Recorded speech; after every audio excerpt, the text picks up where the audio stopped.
A group of students were having a party and playing Truth or Dare. At first, it was just a fun game. But things changed when the bottle pointed at Neil. Neil chose Truth. Anna walked over to him and gave him a small piece of paper.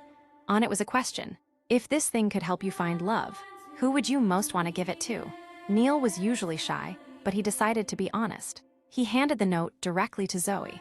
But Zoe already had a boyfriend, Peter, and he was at the party. Peter felt disrespected and angry. He punched Neil in front of everyone. That punch would change everything. After that night, Neil disappeared. He didn't even show up for graduation.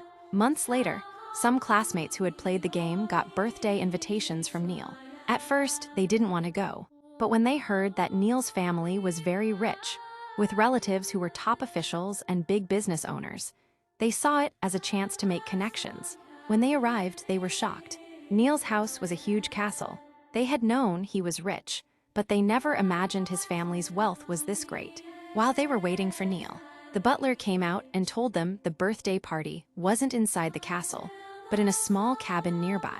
The group didn't think much of it and walked into the forest. When they reached the cabin, Neil still wasn't there. Instead, his older brother, Nick, welcomed them. Nick explained that Neil was on vacation, but his flight was delayed because of bad weather. He told them not to worry, the party would continue. They could drink the wine and rest in the beds if they wanted. Everyone began to drink freely, while Nick kept chatting with them, as if he wanted to gather information. By evening, they started playing Truth or Dare again. At first, it was normal, but when the bottle pointed at Nick, the truth came out. Nick told them Neil had never gone on vacation. In fact, Neil had hung himself. The very beam above them in the cabin was where it happened. Nick said it wasn't a joke, this was real.